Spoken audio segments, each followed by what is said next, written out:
Each life we incarnate into has a divine purpose. For the majority of people on this planet, their purpose has eluded them. We have become so distracted with the struggle to survive that we have forgotten what we are here to do. In alignment with the sacred laws of nature, the ultimate purpose of all existence is to create and evolve. We certainly do not incarnate into life with the intention to destroy. And yet, we have come to live in a very destructive world. As a result, there are many out there who feel lost or adrift, whilst knowing deep down inside that something is very wrong with their reality. Many people wish they could do something of value,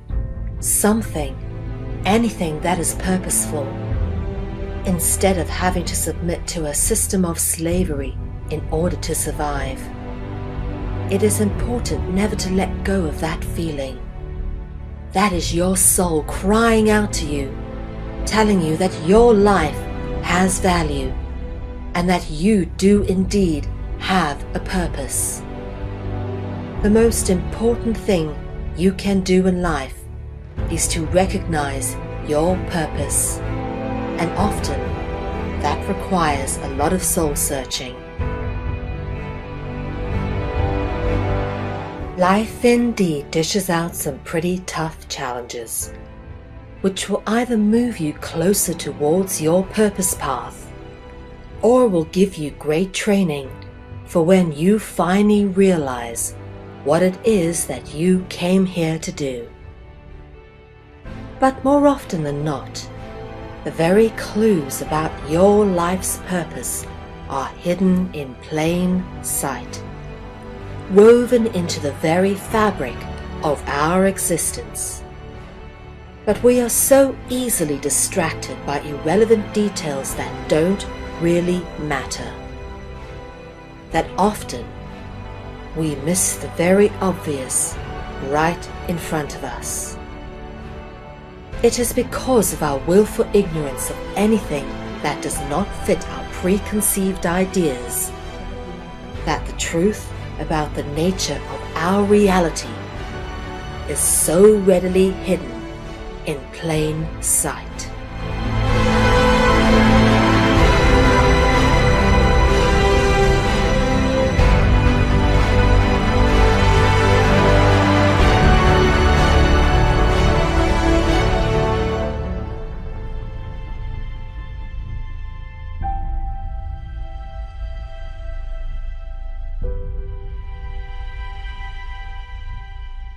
This is a very deep and personal journey, which has come to be expressed in many aspects throughout my life.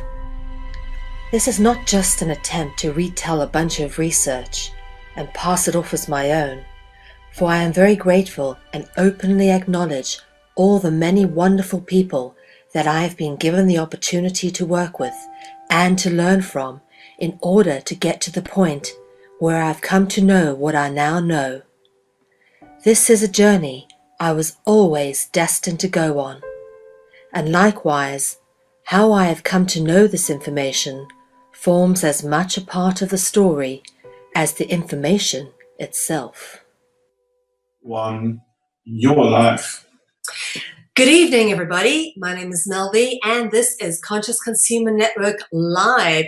Welcome if you have joined us for the first time to an episode of Dragonology.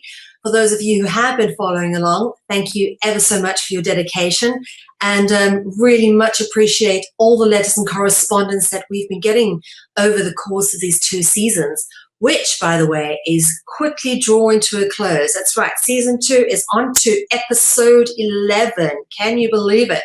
We'll only be doing 2 more episodes of this particular season, so sorry for you if you really love the series. I'm not sure if there will be a 3rd one, but we'll try and pack as much as we can into the next few episodes for you. Tonight, we're going to be dealing with cult culture, okay? We've dealt with the whole concept of ritual and cultism in quite a lot of depth over the last 2 seasons of Dragonology. And tonight we're going to be doing what I like to do when we start putting together a lot of loose ends and sort of just covering everything off in a greater context, drawing things together so people can see how things tie into each other, because we've given a lot of information, but it really is now time to draw all the little pieces of the tapestry together to start forming the picture that needs to be discussed. Okay. Cult culture basically is all based around the draconian construct. The entire nature of the artificial construct known as the Matrix, into which humanity is enslaved, is entirely dragon or serpentine in nature and construction. All culture is a homage to dragon worships via cults and rituals. Okay, so it's important to understand and get your head around that. Basically, the entire root of our culture is based in ritual, and all ritual is really about the worship of the dragon. And you can pretty much go through just about every single pastime we human beings engage in and pretty much bring it back to cults and rituals. So without further ado, let me demonstrate some of the more common aspects of this. But first, let's just define what exactly a cult is. A cult is a particular system of religious worship, especially with reference to its rites, rituals, and ceremonies. Now, that's one definition, okay? And that's when we're talking about cultism in the religious context. But there is also a secondary context to that, which doesn't necessarily have anything to do with religion, okay? And that is an instance of great veneration of a person, ideal, or thing, especially as manifested by a body of admirers. Now, this can actually touch on quite a lot of areas of our lives if we think about it. So let's get on to exactly how this sort of pans out. First of all, as we've already discussed, there's the religious aspect, and it's a fair assessment to say that all religion qualifies as cultism. And we've covered this off in quite a lot of detail over the course of the last 2 seasons of Dragonology, so this should not be too far a reach for anyone to understand. What is, I think, to most people even more surprising is the more, I'd say, social aspects, which tend to come up as cultism. Let's get into that. Well, first off, defining what cultists are, okay? Cultists basically like to be with people just like them, often becoming so exclusive they reject anybody that does not follow their ways and ideologies, okay? And over here, this little picture of you says, there is no inexplicable phenomenon so bizarre that you could not find some group of humans somewhere in the world to worship the damn thing. And it's true. Near enough anything that you can get a bunch of people to put a lot of energy and attention into, you can create a cult-like status out of it, or evolve a cult from it, a dedicated group of followers who subscribe to those ideals and ideologies. And if you do not, you're not part of the clique, you're not part of the cult. So that is the key prerequisite of most cults, is that you subscribe to their ideologies. So let's have a look at some of the examples. Obviously, we've spoken about the religious aspect, but there's also the religious aspects which I would say you could define really as closed religious cults. And that is the kind of religious cults that, you know, you can't just walk into the church and sit in, sit in the pews, put money in the box, and okay, you belong to that church and therefore you're part of that cult. There are some closed religious cults. For example, the Ku Klux Klan, Knights of the Ku Klux Klan, and they are indeed knights because they are in fact controlled by the Vatican. But these kind of cults are, I think, actually what most people think of when you think of cults is these sort of closed religious groups, these sort of fanatical people who do crazy things like dress up in white hooded tops, you know, put white hoods over their heads and white robes and, you know, burn crosses and all sorts of crazy things. And yeah, that's generally the idea people have when you think of cult. But that I think is just one variation of it. And perhaps it is the most extreme variation of it, but there is something to this. Let's first deal with this one, which is the closed religious cults. Religion often fuels fanaticism, which often results in damaging and destructive behavior under the guise of upholding certain ideals and ideologies pertaining to the demands of that particular organization, sect, or cult. Now, this is something I've dealt with so much over the last, since we started CCN, really, is really trying to hammer home what real spirituality is and really what's distraction. And a lot of that falls under the label of the New Age cults. And although there was a massive resurgence in the 60s and 70s of the New Age cults, it really started to gain popularity towards the end of the 1800s with the rise in popularity of works by Aleister Crowley and Madame Blavatsky, which fueled a promise of transition and transformation and healing through esotericism, I beg your pardon. So these sort of like alternative thinkers were actually considered a cult, okay? But really, it was just the bringing in of the New Age, and this is kind of all come through a lot, again, as we say, with the ascended masters and things like that. Again, all fueled by the promise of transformation, transition, and healing through esotericism and the acquisition of mystical knowledge. Now, this is something most people may not know, but it's not too far a stretch of the imagination to say that gangs are cults, because like most cults, gangs also have a set of rules and ideologies and even dress codes that, you have to abide by sometimes. And a good example of this would be, for example, biker gangs. And I've used here the Hells Angels because much like the counterparts over here, being the Knights of the Ku Klux Klan, and much like the New Age religions, okay, the Hells Angels are also controlled by the very same factor. The most easy one to actually pinpoint would be the Jesuits, because the Jesuits actually control the Hells Angels, which basically fall under the label of organized crime gangs. These guys are responsible for the distribution of narcotics across the world. And of course, we know that the CIA is single-handedly responsible for the cocaine trade. That's why they own Colombia, near enough. But yeah, these guys are the ones who make sure that it gets around. Pretty handy that they have motorbikes and they're actually on the road. That's how you transport the stuff. But yeah, they are very much a cult. The Hells Angels are a cult. And there's often sacrifices within the Hells Angels as well. I can't tell you how many times I've heard of these guys putting guns on each other and shooting other biker gang members, etc. It is all very cult-like in nature. And like I said, they follow a dress code, certain ideologies. Yeah, they all drive bikes, and all sorts. But ultimately, at the very top, the whole of the Hells Angels, all the chapters are controlled by the Jesuits, who control the New Age religions and who control all the knightly orders, including the Knights of the Ku Klux Klan. So there's a theme here, and that is that all cults are ultimately controlled by the very same forces at the top. So let's have a look and see what other cults there are that permeate through our society. Well, the most innocuous, but probably not too far of a stretch, again, for people to kind of wrap their head around, would be the world of fashion. And this is really a culture that I'm familiar with. I was a professional model when I lived in London for a number of years, and I really got a sense of what this fashion cult is all about.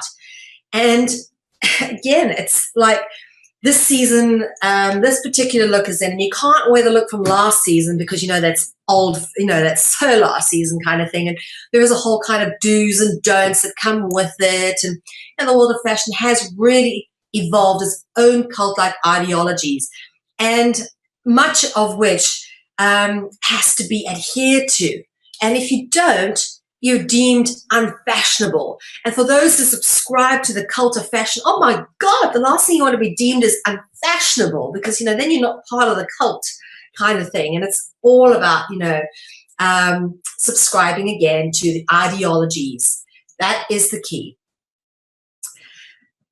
Of course, here's another one, which is a little less obvious, but yeah, the fitness cult. Again, this comes with its entirely own culture. And much like all cult obsessions, the fitness cult is an all-consuming activity demanding total dedication. I mean, the creatine powder, the, air-fried chips, these guys, they really freaking go for it.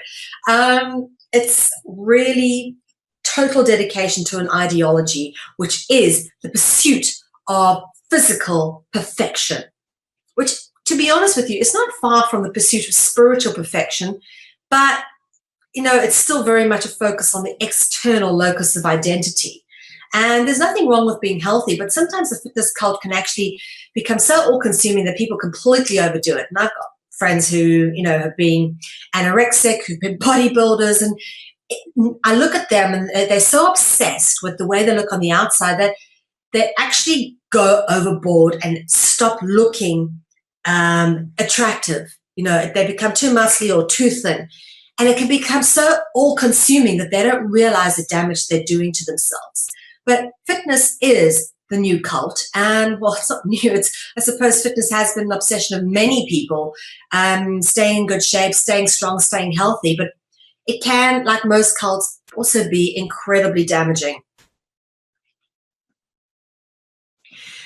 Now, being someone who grew up at the beach and who loved surfing as a child, this is something I became instinctively aware of, is how groups of surfers, friends, they'd all go out like a little tribe together, they'd all go surfing, paddle out, wait for the wave, and it's like they're all obsessed with the same thing. And they all have the same mindset, and they all follow each other, and they're like a little group, and it's very difficult to break into that little group. They're very territorial, they're very tribal, they tend to like the same breaks, and again, they all subscribe to a particular ideology and mentality. And surfers often exhibit cult-like mentality, which is based on a somewhat tribal nature, often following the same ideologies and obsession with the ultimate ride. And surfers is just one example. Of course, you get footballers and baseballers and every other sport, but I use this particular one because it's something I observed for myself as a kid. Now, we've dealt with this quite a lot in previous Dragonologies about sporting culture and sort of where it is rooted. All modern day sports finds its origins rooted firmly in the practice of rituals. And I will go into this a bit later, that we give a very good example of this. But rituals, sporting rituals, which took place in ancient times, often were a homage to the gods. Now, an example of this is the Olympic Games, which was a homage to Zeus. Okay, and this is, if you haven't watched the previous Dragonologies, go back and watch them. We've covered this off quite extensively. Often these sporting events would be accompanied by ritual sacrifice, and in fact they were so important that nearly everybody attended, all the statesmen and priests and everything. In fact, these sporting events were as much a part of the religious aspect of life as was going to church back in the day. So that's very interesting, is that all sporting culture has essentially evolved out of ritual. And very much like all ritual, it is based in cultism, okay? And so it's fair to say that sports is a cult unto its own. A slight extension of course, of the sporting culture then would be the gaming culture. And that can be everything from your basic chess game with the Masonic tessellated tiles and the warring factions, which you can obviously, just from the basic themes of chess, you can see how that would tie into dragon worship. But not just that, for example, video games or, card games, all gaming culture, okay? Games and gaming culture all have origins rooted in ritual. Competition is based on war and conflict of opposing and competing sides and parties. Now, war is very much a theme that's inextricably linked with the dragons and something we've covered off quite a lot. And it is always about one or two factions or several factions playing off against each other, and there's always a winner. Okay, so it's competition, right? We've dealt with competition and races, and of course the necessity for the conflict, which takes the form of a game, supposedly non-violent, supposedly. Anyway, then there's the working culture. Now, I remember working in an office environment where, our working contract says we get an hour for lunch, but I was told by my boss that under the working culture here is to pop out, get your lunch, and come back and work at your desk whilst you eat your lunch, so you don't actually get your hour lunch break. You just, that's the culture. We're told that was done under the auspices of being the working culture of the environment, irrespective of the fact that our employment contract said that we had an hour's worth of lunch. Never mind. We were sort of like bullied under the guise of work culture. You got to fit in with the work culture. You got to subscribe to the ideologies, etc. Anyway, that's how they turn you into slaves. But the working environment normally comes with a set of systematic processes, beliefs, and ideologies. Some people can call it terms of the employment contract. And all these need to be adhered to as part of the working culture of that particular employment stroke slave environment. And then, of course, there's the cult of celebrity. And this, for me, is one of the most distracting and pernicious of the cults, because I think this gives people a false sense of, illusion of what they should be aspiring to the point where people become obsessed with it. They have to buy every freaking Hello and People magazine to see who the Kardashians are, fucking now, for example.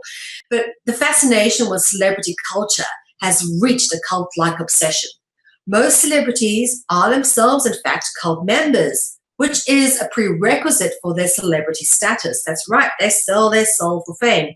And how they control it is usually through various cults, be it Scientology, be it Kabbalah, or outright Satanism. There's various ways in which the celebrities are controlled. This is an interesting one, and probably one that most people haven't already thought of, but everyday high school cliques can actually take on the nature of a cult, often resulting in kids being bullied and traumatized due to peer pressure, which can be cult-like in nature. Again, there's certain ideologies and do's and don'ts, and you've got to fit in, you've got to wear the right thing, you've got to be cool, because if you're not, you're out of the group, you're not part of the clique. And being in a sort of very strict, semi-private all-girls school, this was something that I experienced in great detail in the 5 years that I was interned in the institution that indoctrinated me. And sadly, I was interned with the biggest bitches you could ever imagine, who, if you didn't do exactly as they wanted, you were absolutely villainized and demonized, and they would turn everybody against you and make your life absolute hell. I mean, we had girls who became anorexic because they were so bullied about even eating the slightest thing which might be bad for them, because it was such a culture of, we got to be skinny, and very, very sad, actually. And this for me is one of the most damaging, and probably one of the cult-like environments that people don't really associate with cults, but it is, okay? Any cliques where there's any kind of social pressure is cult-like, and you cannot deny that. Cult indoctrination. Our entire existence is predicated upon cult indoctrination of one form or another. And that is absolutely true. Even sitting in front of the TV or reading the newspaper, you're subjecting yourself to cult indoctrination. Don't fool yourselves. It's not informing yourselves. It's indoctrination. And any indoctrination is done under the auspices, under the auspices of being education. But really, it's to get people to a certain cult-like identity, a certain cultural identification that they can be put into little boxes, perfectly shaped, so they can be perfect little worker bees, in the factories for the oligarchs at the top. No, don't subscribe to that kind of mentality. we are all individuals. We don't need to fit into any cult or be a part of any specific culture per se. We just need to be who we are.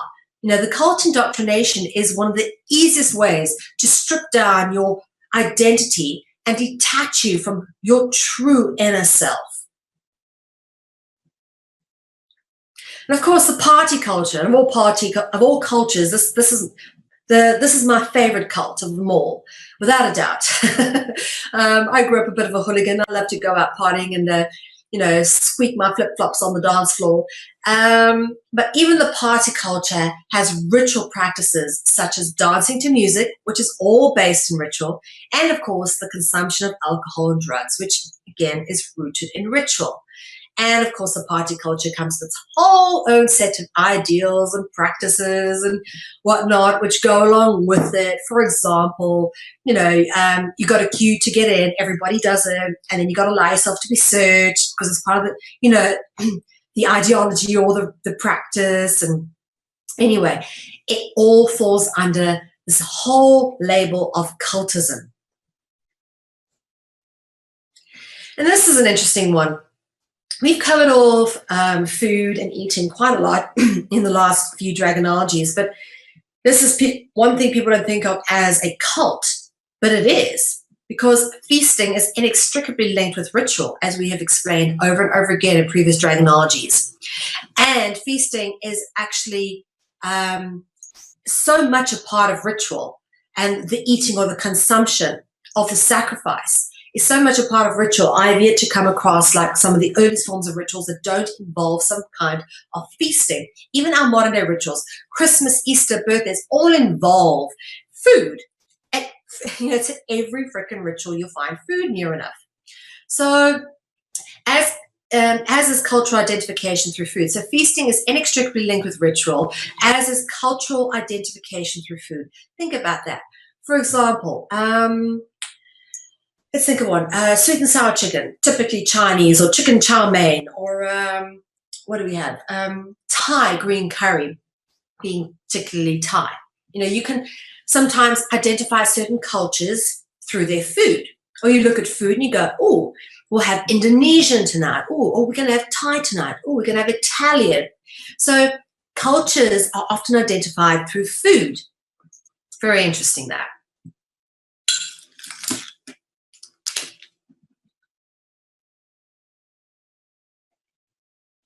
Okay, education culture.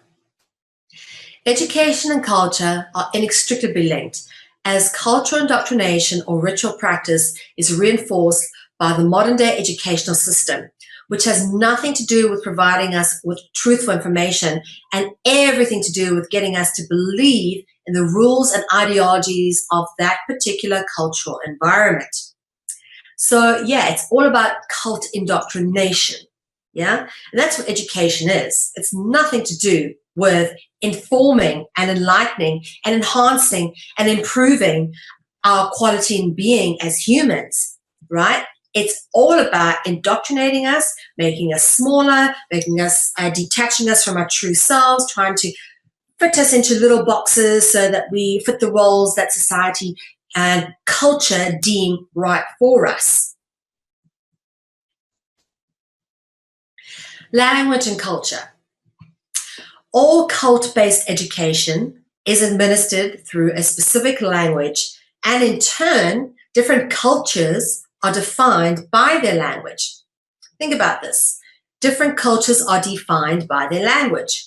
And this is very true, because you think about, for example, the Italian culture, they speak Italian. Or let's think about the Dutch culture, they speak Dutch. Or the Germans, they speak German. Every single culture, well, not every culture, a lot of cultures have different languages.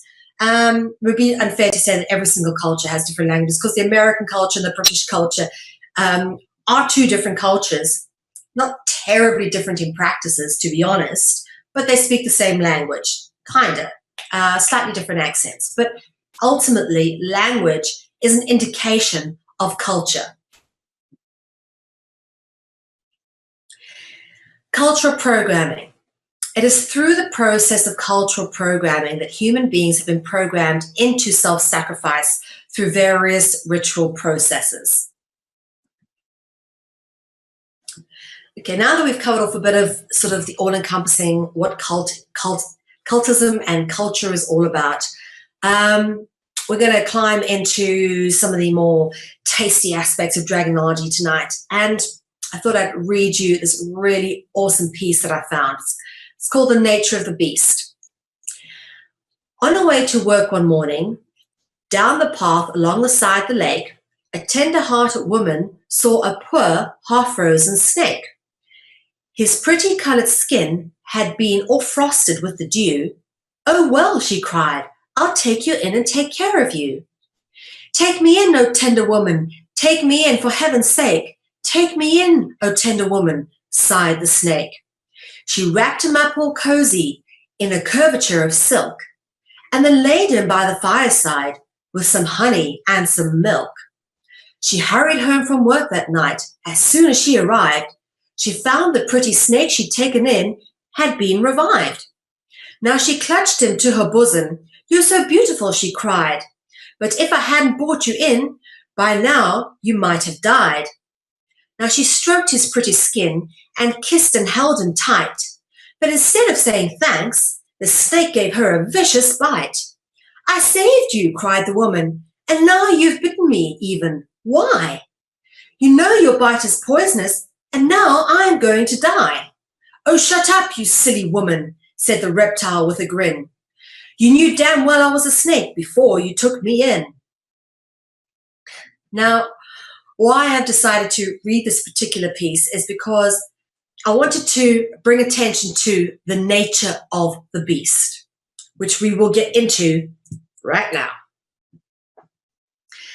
Okay, dealing with some basic symbolism, all right? Bones. Bones are a symbol of the serpent, yeah? And I know that just sounds like very blatant to lay out there. I'll go out and explain this and you'll see how this works, because once you get into this, you really cannot deny that this is in fact the case. Bones are a symbol of the serpent or the dragon. And a good example of this, the skull and crossbones, which are used for various things, including these various secret societies that use skull and crossbones as their emblems. I'm thinking now particularly of the skull and bones in Yale University, but it's one example. But the skull and crossbones are often also used as a symbol of danger, yeah? So when we talk about the nature of the beast, what is the nature of the beast? It's dangerous, yeah? Because if you know a snake's dangerous, why would you hold it and cuddle it tight? So the skull and crossbones being a symbol of danger, okay, brings us to the next slide, which is the word danger, which is etymologically cognizant with anger. Because you take away the D, what have you got? Anger. So danger leads to anger, yeah? And the word anger is rooted in the Latin word anguium or angui, meaning angel or dragon. Now, that won't be new to you if you've been following along with dragonology. And as we've discussed many times, angels are in fact dragons. Dragons are in fact angels. They're one and the same thing, cannot be separated. So the word danger, take away the D, gives you anger. Anger is rooted in anguium or angui, the Latin words, which ultimately reference angels and dragons. Interesting. Snake bones. Have a look at this. The skeleton of the snake comprises mostly of a skull, vertebra, and ribs. Yeah? Lots and lots and lots and lots and lots and lots of little ribs. The serpent is one of the very few mammals that when it matures, it grows extra ribs to accommodate its size. The creation of Eve. The growth cycle of the snake explains the biblical analogy between the serpent and the dragon and rib regarding the creation of Eve. Yeah, remember Eve was made from the rib of Adam. Now, we're dealing with this extensively through this particular theme, interbreeding between dragons and human beings. as we go through this dragonology as well. This theme comes back up again. But the temptation of Eve, this is a picture by William Blake. And in Genesis 3:13, interesting numbers, it says, Eve explains to God, the serpent beguiled me, when she's talking about the fact that she was tempted by the serpent. And in Hebrew, the word beguile is ishiani, right? And this word ishiani can be read as put his seed in me, indicating human and dragon sexual intercourse, impregnation of the female by the dragon. Angelic rape or serpentine rape, we've covered this off in great detail. Now, the word ishiani is etymologically cognizant with the word initiate or initiation. And often sexual intercourse is part of an initiation ritual. Yeah, there's a lot, sex is inextricably linked with ritual. In fact, that's a slide I should have put in there, sexual culture too, because that is sometimes taken on somewhat of a cult-like status. But as we say, the word ishiani, which is the Hebrew word for beguile, also means or can be read as put his seed in me. And that is etymologically cognizant with the word initiate or initiation. Now, what's very interesting to notice about snakes and ladders is the fact that the skeleton of the serpent, composing largely of ribs and vertebra, is represented esoterically as a ladder, hence the game Snakes and Ladders. And this is where, as we said, all games are rooted in cultism, and all cultism is ultimately rooted in ritual, which is ultimately in homage to the dragon. So it makes absolute sense that a game, or gaming as we spoke about earlier, would feature things that are representative of the serpent. So not just the serpent here, but the ladder, which is representative of the ribs of the serpent. So interesting that this forms a board game. Now, the word rib in the English language is etymologically cognizant with the Arabic stem RBB. Now, obviously, there would be letters in between there, but this actually means Lord. Yeah, RBB means Lord in the Arabic stem. Now, we spoke about over here how the snake is made up of a skull, ribs, and vertebra. We're going to cover off each of these three aspects, okay, the skull, the ribs, and the vertebra in a little bit more detail so you get an understanding of why they're important. The skull. Skulls are often found and used in ritual practices and are often the centerpiece due to significance in relation to symbolic aspects pertaining to the veneration of the dragon and a referencing of the dead. And it's also very interesting to notice that a lot of churches, it's not uncommon to find churches and sacred temples adorned with human bones and skulls, like almost entirely. Much like many works of masonry and architecture, and masonry and architecture is a theme we cover off again, all right? Much like many works of masonry and architecture, skulls and bones are symbolic of dragon worship, which of course is why you find them at the altars in church and making up churches, is because they're symbolic of the dragon.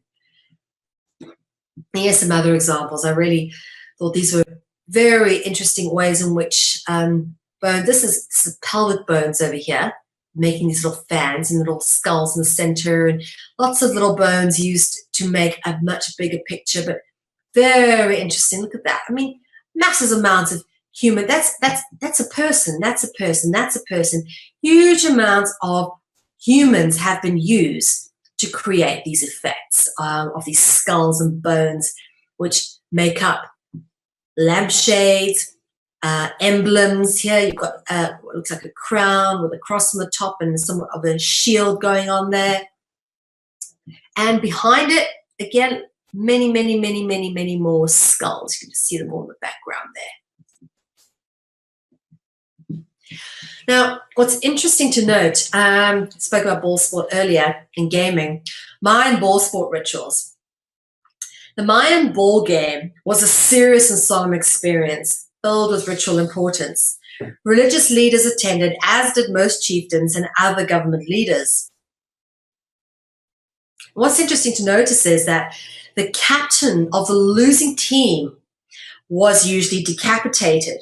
Hence the etymological similarity between the words captain and decapitation. Yeah, cap is obviously referencing the head, and decapitation is referencing the taking off of the head. Now, that is how the word captain got its name. It's because in those days, the person who was considered to be the captain, if they lost, was decapitated. And that's where the name captain comes from. Not the head of the team, but the person whose head was taken if the team didn't win. So, of course, you can imagine he's the guy screaming the loudest at the rest of the team to move on and, score goals or whatever, or however they played their games. But that is where the original root and role of captain comes from. Yeah, from the fact that this was the person who was decapitated at the end when their team lost. Now, craft. Let's deal with craft a bit. This is a word that has many applications. The relationship between man and the angel stroke dragon is indicated or initiated through craft.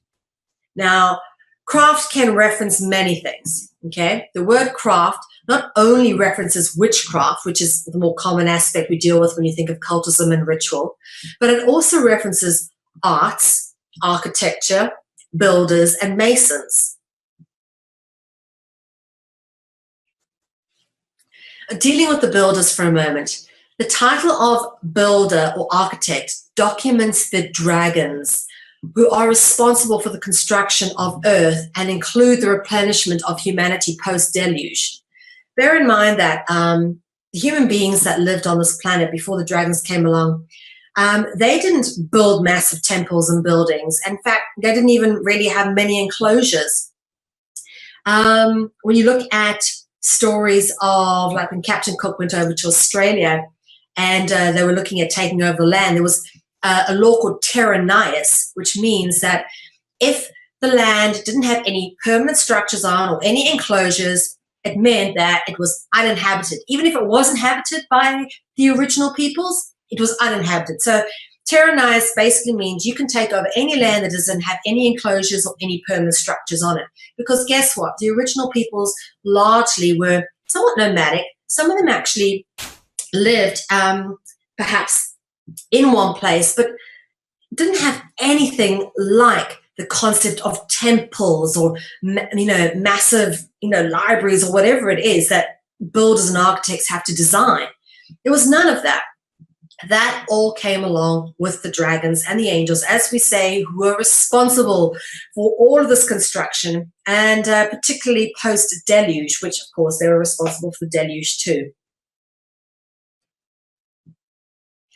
Now, one of the interesting things that I've always loved about when you start to look at this particular, the builders and architects, and the stuff, the ruins they left behind in the past, is normally when you come across ruins, one of the most common things you normally come across is the columns. Yeah, the columns. Always the columns. And of course, Kalu is rooted in dragon etymology.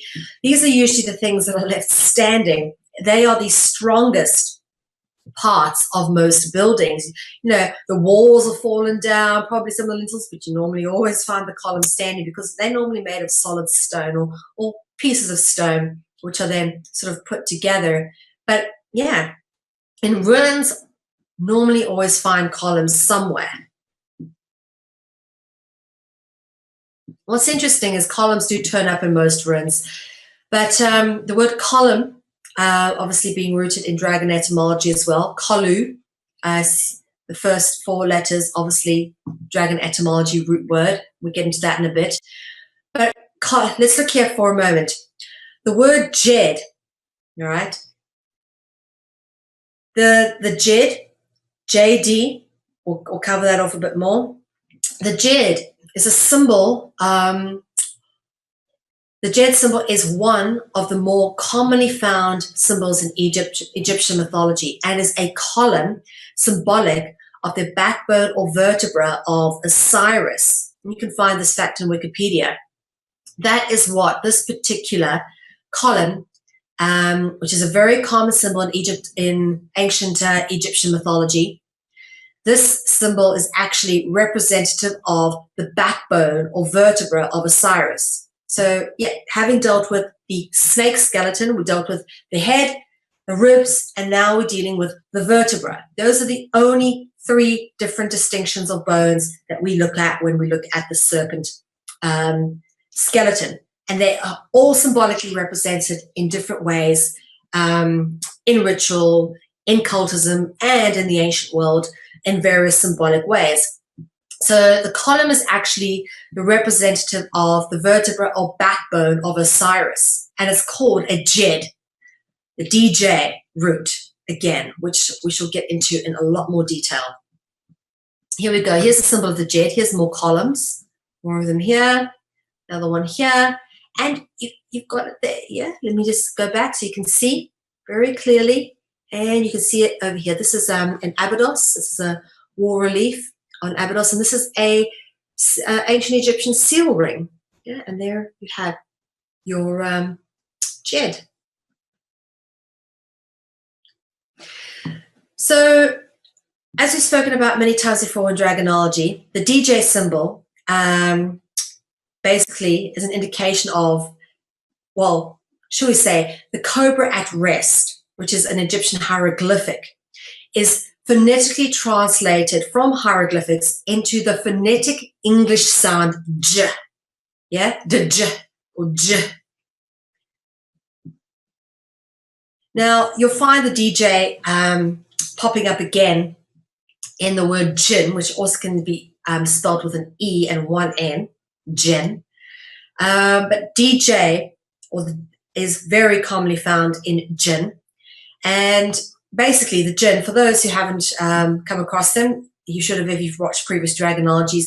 The jinn reference an Arabic classification of malevolent angel or demon or devil or winged serpent deity. You can see some of the wings here and some snakes going on here. Here's some horns, you know, all the key little trademarks of dragons and angels. And here we go. You've got the DJ in hieroglyphics. Yeah, this is the resting cobra, which is the j sound. And again here. And here's some more jinn. Pictures of jinn. Now, as we've spoken about previously and last, I think it was episode 10's Dragonology, the Masonic G is actually a reference of the DJ sound, j. Yeah, that's where some people pronounce it g, the hard g, but it's actually j from the DJ. The G is made up of the D and the J. Phonetically pronounced, the DJ is phonetically pronounced and often written as G or J. What's interesting to note as well is that the j sound, you put it onto the word host and you got the word ghost. And dragons are often referenced as angelic hosts, which is where we get the word hostile. You know, like anger or danger, hostile is synonymous with anger or danger, as we've spoken about already. When we add a G to host, it gives us the word ghost, which of course can be a spirit or a phantom, but you know, ghost. We've come across ghosts. Everybody has some kind of image in their head of what a ghost may be or could be, having watched some kind of horror flick somewhere. The word ghost is synonymous with the word phantom and spirit, which are both rooted in dragon etymology. We've dealt with this before. Phantom comes from the word phanes, and spirit from the word spiro. What's also interesting to note as well is an interesting sort of dealing with ghosts and spirits. Clouds are a symbol of the dragon. And this might surprise some people, but you just have to look at the etymology because clouds is actually rooted in the kolu, kulu root. So this is the root of column there. Yeah, which of course is dragon root words, is actually reference dragon root words.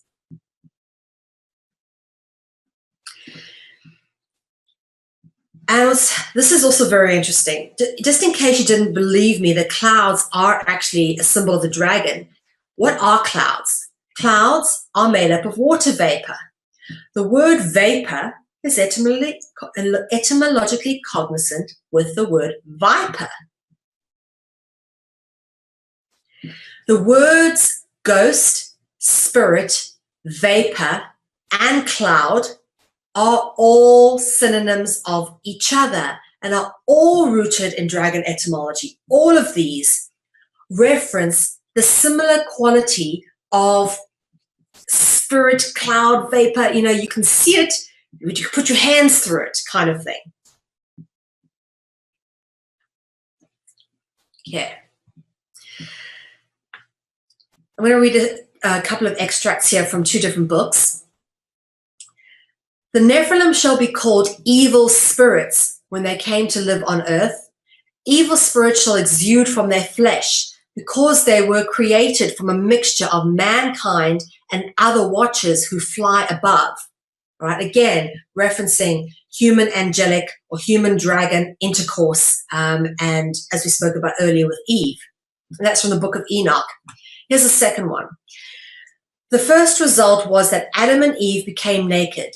Before their bodies had been overlaid with horny skin and enveloped with a cloud of glory, and the horny skin dropped from them, and they stood there in their nakedness and ashamed. Interesting that. Again, we've got the cloud again, which comes up. So we've got spirits in this one and cloud in this one, which of course draw into this particular theme of cloud, spirit, vapor, ghost, all being very much the same quality or aspect.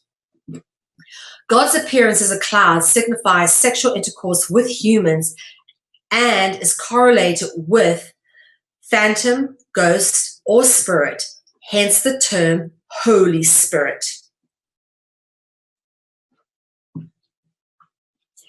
And of course, one of my favorite artists, I reference Da Vinci's work so often through the course of Dragonology, so I couldn't help but pull up one of his beautiful artworks. This is a picture of Lydia and the Swan by Leonardo da Vinci.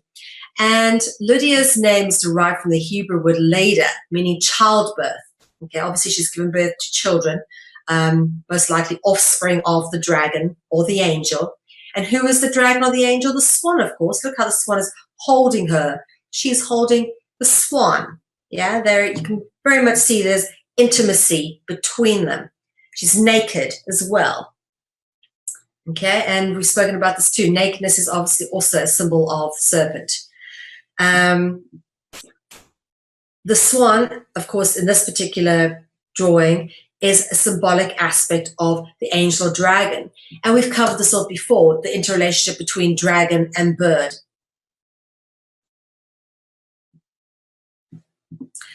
Okay, last week we got into this quite a bit. Extipacy, I beg your pardon. Extipacy, very difficult word to say. Extipacy.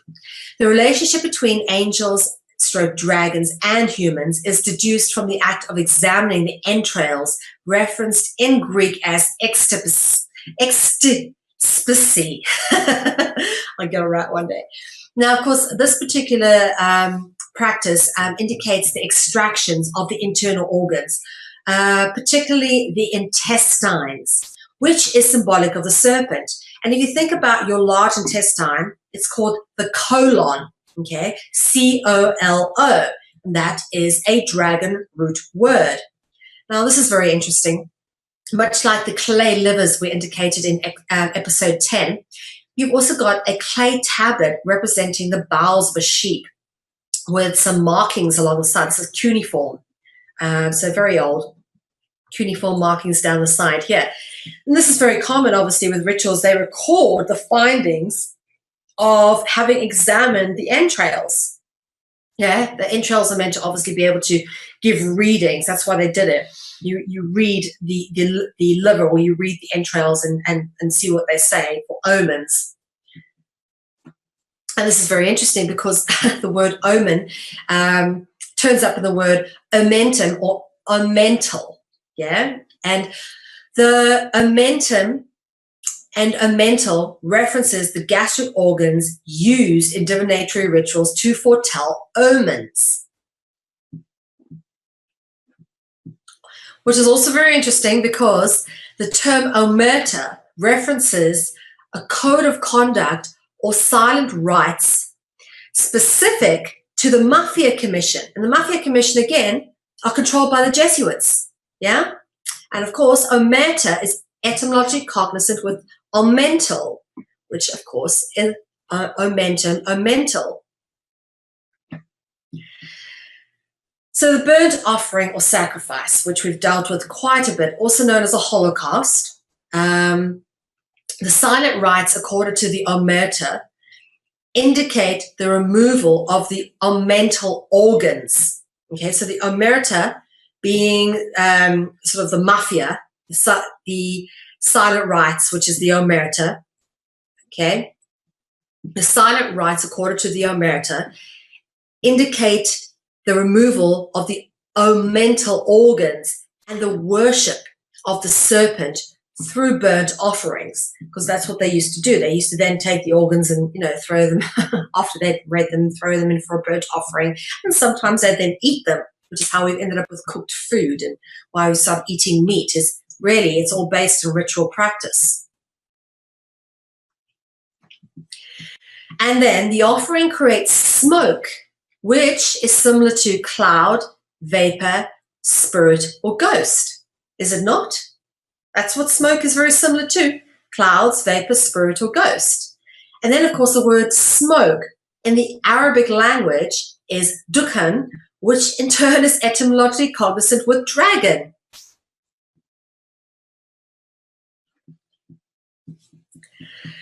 Now, all the letters in our language are in and of themselves symbols.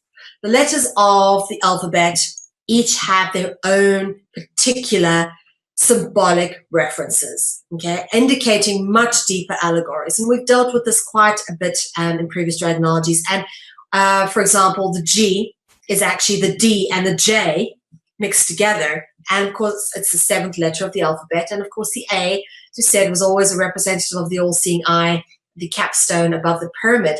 But there are much deeper allegories for some letters, and how these letters are used and where they are placed also play a significant role in determining their symbolic expression. And I'll just cover off a few of these before we finish off. So we've got them covered off. And as we've spoken about before, the sacred G and J. In the Italian language, there is no letter J. Rather, it is replaced by the letter G. An example of this, Jehovah in English, in the Italian is written as Jehovah, yeah, with a G. Another example of how the G is replaced by the J, the word George. In the Spanish language, letter G is often replaced by the J and pronounced with an H. For example, George becomes Jorge. Of course, this is a very common depiction, St. George of England slaying the dragon. In fact, George and the Dragon, St. George's Day is massive, much like St. Patrick's Day is massive in Ireland. St. George's Day is massive in England. And, this saint slaying dragon theme is very, very common. And, of course, then there is Jesus, all right? Before the name of Jesus was written with a J, it was actually written with an I, as in Iesous. So the J is also a recent representation and doesn't show up in many ancient languages. And in fact, the J is also supposed to be serpent-like in shape, much like the S. And what's interesting about the letter I, which obviously takes over from the J in Jesus as Iesous, is the letter I is phonetically cognizant with the word eye, as in the eye in your head, which in turn is synonymous with the watchers or watch, peer, stare, and look. And all these words are all words which are rooted in dragon etymology. We've covered this off plenty in previous dragonologies. I love this. I see everything written with the E-Y-E. And of course, the small letter I, much like the A, is representative of the all-seeing eye in the capstone, separated from the pyramid. Hence why we dot the I, because what this is, that's the I and that's the dot. Look, that's the I, that's the dot. That's what this represents. Yeah, that's why you use I. You say it I, like as in the eye in your head, and this is why you create it like this, is to look like this. Okay, that's it for tonight, folks. If you've missed anything, please go back and watch all the previous episodes. We've got Dragonology Season 1, Episodes 1 to 13, and Dragonology Season 2, Episodes 1 to 10. We've only got 2 more episodes of Dragonology Season 2 left to go, so make sure you catch up. If you've missed out on anything, this has been an amazing experience to teach this series to you guys, so I hope you enjoy watching it as much as I have enjoyed teaching it. And if you do enjoy our stuff, please contribute. We do have a network support fund, and our various donation buttons are on our CCN's website. And of course, we have a GoFundMe campaign going at the moment, which is intended to raise $60,000 to keep CCN on the air for 2016. If you can't donate, please share the campaign or like it on Facebook. We are desperate to get the funding we need to keep this network on the air for 2016. We've just made such amazing headway this year in 2015. It really has been the year of CCN. And it would be great if we could stay on the air for 2016, guys. So if you like what we do, please go to our website or go to the GoFundMe campaign and donate, help keep CCN on the air for 2016. We have less than 2 months left of 2015, so please help us keep us on the air. You know you want to.